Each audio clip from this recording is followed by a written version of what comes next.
வணக்கம் மாஸ்டர் நேயர்களே. நாம இன்னைக்கு பார்க்க போறது ETPM மெத்தட். இந்த முறையில் நாம ஒரு குழந்தையினுடைய ஃபார்மல் எஜுகேஷன் எப்படி இருக்கும், அதை படிக்கிறதுக்கு ஏற்ற துறை என்னது, அது கத்துக்க முடிய முறை என்னது, எந்த வகையில கற்பித்தால் அவங்க குழந்தைகள் எழுத புரிந்துக்குவாங்க அப்படிங்கறத பாரம்பரிய வேத ஜோதிட நூல்கள் மற்றும் அதனுடைய மறைமுகமான நுட்பமான சூத்திரங்களின் அடிப்படையில தெளிவாக கணிப்பதற்காக உருவாக்கப்பட்டது. சோ இது எதிர்கால சந்ததிகளுக்கு கல்வி வழிகாட்டுதல் நல்ல வகையில உபயோகமா இருக்கும், ஒரு குழப்பம் இல்லாமல் தெளிவான ஒரு கைடன்ஸை கொடுக்க முடியும் அப்படிங்கிற நோக்கத்தில் தயாரிக்கப்பட்டது. ஸோ இதனுடைய முதல் விதி அப்படிங்கிறது பார்த்தீங்கன்னா இங்க இருந்து ஆரம்பிக்குது அப்படின்னா, கல்வி எல்லாத்துக்கும் ஒரே மாதிரி அல்ல. அது ஒரு மனம், அறிவு, சூழல், அவன் செய்யக்கூடிய விதம், இதை சேர்ந்துதான் ஒரு குழந்தை எப்படி கத்துக்குது அப்படிங்கிறத தீர்மானிக்குது. இதே சைக்கலாஜிக்கலா உண்மையானதுதான் இல்லையா? இதே நம்ம ஜாதகத்துல பார்த்தோம் அப்படின்னோம்னா, அவனுடைய மனசு குறிக்கக்கூடிய சந்திரன், அறிவை குறிக்கக்கூடிய புதன் மற்றும் விதி எனக்கூடிய சூரியன், கர்மத்தை குறிக்கக்கூடிய பாதக அதிபதிகள், இதை எல்லாத்தையும் வச்சு நாம ஒரு கணிப்பு முறைக்கு வரும். சோ இதுல முதல் ஸ்டெப்பா என்ன பார்க்கிறோம் அப்படின்னோம்னா, கல்வி ஜாதகத்துல என்ன நோக்கம், என்னத்துக்காக அவன் கத்துக்கிறான் அப்படிங்கிற இதுலதான் நம்ம பார்க்கணும். சோ நாம கல்விங்கிறது ஒரு தனி விஷயமா இல்லை, அது வாழ்க்கையினுடைய முதல் ஸ்டெப். சோ அதனால கல்வியை நாம எப்படி பார்க்கணும் அப்படின்னா, லக்னாதிபதி சூரியன், சந்திரன், இதன் தொடர்ச்சியாகவே தான் பார்க்கணும். சோ இந்த மைண்ட் செட் இல்லாம நாம ஜாதகத்தை அணுகவே முடியாது இல்லையா? சோ நம்ம முதல் ரூலா எங்க வச்சிருக்கோம் அப்படின்னா, கல்வி எங்க இருந்து தொடங்குது, அவனுடைய ஸ்டார்டிங் பாயிண்ட் எங்க அப்படிங்கிறது. சோ இந்த ஸ்டார்டிங் பாயிண்ட் அப்படிங்கறத எங்க பார்க்கணும் அப்படின்னா, சூரியன் இருக்கும் ராசியின் அதிபதி எந்த பாவத்தில் இருக்கிறாரோ அந்த பாவகத்தில் இருந்துதான் ஜாதகரின் வாழ்க்கையும் கல்வியும் தொடங்கும் அப்படிங்கிறது பழைய விதி, பரசரர் சொன்ன விதி. அதனாலதான் சூரியனை நம்ம ஆத்மகாரகன்னு சொல்றோம். சோ சூரியன் ஆத்மம், அதாவது லைஃபினுடைய பிகினிங் ஸ்டேஜ். சோ சூரியன் இருக்கக்கூடிய ராசி அப்படிங்கிறது வாழ்க்கையினுடைய வழி, லைஃப் டைரக்ஷன். சூரிய ராசியிலான life follower, life flow start. So வாழ்க்கை போகக்கூடிய போக்கு அப்படிங்கிறது சூரியன் இருக்கக்கூடிய ராசி அதிபதி மூலமாக தான். சோ இந்த லார்ட்ல இருக்கும் பாவத்தை தான் நம்ம என்னன்னு சொல்றோம்னா ஆரிஜின் ஹவுஸ், தொடக்க வீடு. அது எஜுகேஷனுக்கு இல்லை, லைஃபுக்குமே அதுதான் தொடக்க வீடு. சோ இதை வச்சு நம்ம என்ன கணிக்க முடியும் அப்படின்னா, கல்வி நிலைய தொடங்குமா, இல்ல ஒரே இடத்துல இருக்குமா, இல்ல மாறிக்கிட்டே இருப்பாங்க கல்வியில, ஒரு ஸ்கூல் மாறிக்கிட்டே இருக்குமா, இல்ல ப்ரெஷர் இருக்குமா அப்படிங்கிறது எல்லாத்தையும் நம்ம இந்த ஃபர்ஸ்ட் பாயிண்ட்லயே நம்ம என்ன பண்ணிடலாம், டிசைட் பண்ணிடலாம். இது மேக்சிமம் கரெக்டாவே இருக்கும். நம்ம முன்னால போட்டிருக்க வீடியோலயே நீங்க பாத்தீங்கன்னா தெரியும், அது கரெக்டாவே இருக்கும் மேக்சிமம். ரெண்டாவது ரூல்ஸ் அப்படிங்கிறது கல்வி பாதை. அந்த கல்வி பாதை எப்படி இருக்கு அப்படிங்கிறது நமக்கு தெரிய வரும். இப்ப முதல் ஸ்டெப்ல எங்க இருந்ததுங்கிறத நம்ம கண்டுபிடிச்சிட்டோம். இப்ப நாம அடுத்தது எப்படி இருக்கும் அப்படிங்கிறத பார்க்கணும்.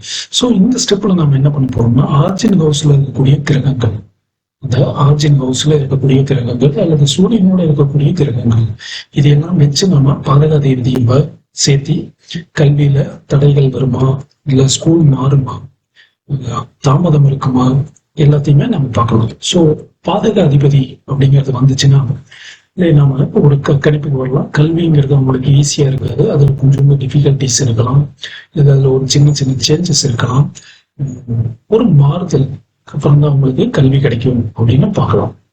சோ அடுத்தது நம்ம பார்க்கக்கூடியது அந்த கல்விக்குரிய மூன்றாவது பாகம், முயற்சி ஸ்தானம் அப்படிங்கிற மூன்றாவது பாகத்தை பார்க்கணும். ஏன் மூன்றாவது பாகத்தை பார்க்கணும் அப்படின்னோம்னா, அங்கதான் முயற்சிங்கிறது இருக்கு. அதே மாதிரி அதில் இருக்கக்கூடிய மாற்றங்கள், அந்த பள்ளியில் இருக்கக்கூடிய மாற்றங்கள், பள்ளி அல்லது கல்வி முறையில் இருக்கக்கூடிய மாற்றங்கள், இது எல்லாமே இந்த மெத்தட் ஆஃப் எஜுகேஷன் நமக்கு சரியா வரும் அப்படிங்கிறது. மாடர்ன் எஜுகேஷன், அதாவது சிபிஎஸ்இ இந்த மாதிரி பேட்டர்ன் சரியா இருக்குமா, இல்லை ட்ரெடிஷனலா இருக்கக்கூடிய பேட்டர்ன் சரியா இருக்குமா அப்படிங்கிறதெல்லாம் பார்க்கறது இந்த 3ஆம் பாவத்தை வச்சுதான் பார்க்க முடியும். ஸோ 3ஆம் பாவத்தை நம்ம செக் பண்றோம். ஸோ இதுலயே நமக்கு தெரிஞ்சிடும் 3ஆம் பாவத்தை செக் பண்ணும்போது அவங்க ஸ்கூல் கம்ப்ளீட் பண்ணுவானா இல்லையா அப்படிங்கிறது. இதுக்கு அடுத்ததுதான் நம்ம பாரம்பரியமா யூஸ் பண்ணக்கூடிய கல்வி பாவகங்களை பார்க்கறோம். 2, 4, 5, 9. இதுல 2ஆம் இடம் அப்படிங்கிறது அவனுடைய வாழ்க்கையினுடைய தொடர்ச்சி, குடும்ப தொடர்ச்சி, வாழ்க்கை தொடர்ச்சி அப்படிங்கிறது செகண்ட் ஹவுஸ் தான், தனம், வாக்கு, ஸ்தானம். அப்ப அவனுடைய பேச்சு, எழுத்து முறைகள் எப்படி இருக்கும் அப்படிங்கிறத நம்ம செகண்ட் ஹவுஸ்ல நம்ம பார்த்துடலாம். அதே மாதிரி ஃபோர்த் ஹவுஸ் அப்படிங்கிறது அவங்களுடைய கம்ஃபர்ட் ஜோன் அப்படின்னு சொல்லக்கூடிய இடம் ஃபோர்த் ஹவுஸ். ஸோ அவங்களுடைய ஸ்கூல் என்விரான்மெண்ட் எந்த மாதிரி இருக்கும் அப்படிங்கிறத நமக்கு கணிக்க முடியும். அதே மாதிரி ஃபிஃப்த் ஹவுஸ் அப்படிங்கிறது அவங்களுடைய புத்திசாலித்தனம், ஞாபகம், நினைவுத்திறன் இதையெல்லாம் குறிக்கக்கூடிய இடம். அந்த இடத்துல நாம வச்சு நம்ம அவங்களுடைய புத்திசாலித்தனத்தையும் நினைவகத்தையும் நாம கணிக்க முடியும். இதுல கடைசியா இருக்கிறது 9th ஹவுஸ், 9ஆம் இடம். 9ஆம் இடம்ங்கிறது ஹையர் எஜுகேஷனுக்கு. இந்த ஹையர் எஜுகேஷன் போகும்போது அவங்களுடைய தொழில் சார்ந்து இது எவ்வளவு தூரம் மேட்ச் ஆகும் அப்படிங்கிறதையும் நம்ம பார்க்கலாம். ஸோ இங்க எஜுகேஷன்ல பிரேக் ஏன் வந்துச்சு, அல்லது அவங்களுடைய பில்லியன்ஸ் இருந்தும் ஸ்கூல் ஏன் மேட்ச் ஆகல அப்படிங்கிறதுக்கான காரணங்கள் எல்லாத்தையுமே நான் இங்க கண்டுபிடிச்சிட முடியும். அடுத்த ஸ்டெப், இப்போ சந்திரனை வச்சு நாம தீர்மானிக்கக்கூடிய விஷயம் அவங்களுடைய லேர்னிங் பேட்டர்ன் எப்படி இருக்கும் அப்படிங்கிறது. அதை நம்ம சந்திரனை வச்சுதான் பார்க்க முடியும். ஸோ சந்திரன் இருக்கக்கூடிய நட்சத்திரம், சந்திரன் இருக்கக்கூடிய நட்சத்திர பாகம் பிளஸ் அந்த ஹவுஸ், இதெல்லாம் வச்சு அந்த ஸ்டூடெண்ட் எப்படி படிப்பான், அவனுக்கு இந்த நார்மல் ட்ரெடிஷனல் பாரம்பரிய லேர்னிங் முறை ஒத்து வருமா, இல்லை சுயமா படிக்கத்தான் அவனுக்கு வருமா அப்படிங்கிறது எல்லாத்தையும் நாம தெளிவுபடுத்திக்க முடியும். அடுத்தது மெமரி, நினைவுத்திறன் அப்படிங்கிறது அவன் இந்த அகாடமிக்கை எப்படி ஹேண்டில் பண்றான் அப்படிங்கிறது. ஸோ மெர்க்குரி புதன் அப்படிங்கிறதே வந்துட்டு ஒரு படிப்பு சம்பந்தமான சிலபஸ், அதுல இருக்கக்கூடிய லாஜிக்கு, அதனுடைய ப்ராசஸிங் ஸ்பீடு, அதை எப்படி அவன் ஹேண்டில் பண்றான் அப்படிங்கிறத வச்சு நம்ம செக் பண்ணிக்க முடியும். ஸோ இதுல நம்ம மெத்தட் என்ன செக் பண்ணுது அப்படின்னு பார்த்தீங்கன்னா, மெர்க்குரி வந்துட்டு புதன் வந்துட்டு ஸ்ட்ராங்கா இருக்கா வீக்கா இருக்கா, புதனோட கேதுராக ஏதாவது கம்யூனிகேஷன் தொடர்பு இருக்குதா, புதன் இருக்கக்கூடிய ராசி, அதனுடைய வீடு, அதனுடைய குணம், தத்துவம், இதையெல்லாம் நம்ம வச்சு அவனுடைய தேர்வுகள்ல எப்படி அவன் சக்சஸ் ஆகும் அப்படிங்கிறது, அவனுக்கு ஃபார்மல் ஸ்டடிஸ் கரெக்டா இருக்குமா அல்லது சுதந்திரமான லேர்னிங் தான் இருக்கா அப்படிங்கிறது எல்லாத்தையும் நம்ம தெரிஞ்சுக்க முடியும். அடுத்த ஸ்டெப் ஜூபிட்டர், குரு அப்படிங்கிறது வித்யாகாரகன், ஞானகாரகன் அப்படின்னு சொல்லுது. ஸோ இந்த ஸ்டெப்ல அவங்க ஜூபிட்டரோட குருவோட வச்சுட்டு அந்த நாலேஜ் எவ்வளவு தூரம் எக்ஸ்பெண்ட் ஆகுது, அவனுடைய அறிவு எவ்வளவு தூரம் விருத்தி ஆகுது அப்படிங்கிறதையும், அதே மாதிரி ஜூபிட்டரோட பாதகாதிபதியோ இல்லை கேதுவோ இருக்கு அப்படின்னா சிஸ்டம், அவனுக்கு இந்த ஃபார்மல் எஜுகேஷன் வந்துட்டு தவறாகலாம், அவனுக்கு நாலேஜ் வந்துட்டு குரோத் ஆகுதுங்கிறது யாராலையுமே தடை பண்ண முடியாது. ஸோ இதனால ஃபார்மல் எஜுகேஷன் இல்லாத ஞானத்தையும் அவங்க ஜாதகர் அனுபவிக்கக்கூடிய வாய்ப்புகளை நம்ம இருக்கா இல்லையா அப்படிங்கிறத நம்ம தெரிஞ்சுக்க முடியும். ஸோ இது எதுக்காக அப்படின்னா, அவங்களுடைய பிற்கால வாழ்க்கையில தொழில், குடும்பம், இதையெல்லாம் அவங்க மேனேஜ் பண்றதுக்கான நாலேஜ், ஸ்டெபிலிட்டி செக் பண்ணிக்கிறதுக்கு நம்ம இதை யூஸ் பண்ணிக்க முடியும். அடுத்தது ஸ்டெப்ல நம்ம என்ன பண்ண போறோம் அப்படின்னா, அவங்களுடைய ஸ்டடி மாடல், அந்த சப்ஜெக்ட், எந்த சப்ஜெக்ட் படிக்கணும் அப்படிங்கிறத சொல்றோம். ஸோ இதுல நம்ம குறிப்பிட்டு ஒரு சப்ஜெக்ட் சொல்ல போறதில்ல, ஆனாலுமே புதனுடைய நட்சத்திரம், 5th லார்டு, 5ஆம் வீட்டு அதிபதி, 9ஆம் வீட்டு ராகுவோட இடம், கேதுவோட நட்சத்திரம், இதையெல்லாம் வச்சு நம்ம ஜாதகர் என்ன படிப்பாரு, எந்த மாதிரியான சிஸ்டம் எஜுகேஷன் சப்ஜெக்ட் எடுப்பாரு அப்படிங்கிறத நம்ம சொல்ல முடியும்.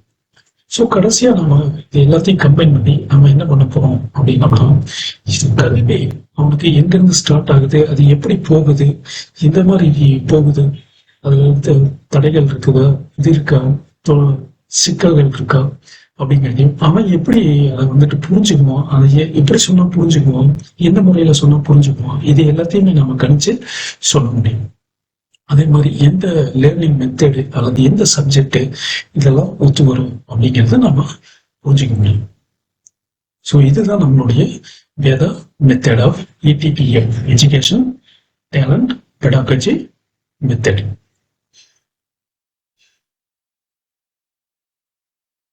இந்த அமைப்புல உங்க குழந்தைகளோட ஜாதகத்தை பார்க்கணும் அப்படின்னா, முதல்ல உங்களுடைய ஜாதகத்தை கொடுங்க, நான் டெஸ்ட் பண்ணி உங்களுக்கு கொடுக்குறேன். அதுல திருப்தியா இருந்துச்சுன்னா நம்ம குழந்தைங்களுக்கு டெஸ்ட் பண்ணலாம். ஏன்னா இது ஒரு மெத்தடை புதுசா நம்ம ட்ரையல் பண்ண போது முதல்ல நம்ம யங்ஸ்டர்ஸே வளர்ந்தவங்க நம்மளை ஜாதகத்துல வச்சு ஒப்பிட்டு பார்க்கும்போது நம்மளுக்கு அது தெரியும்.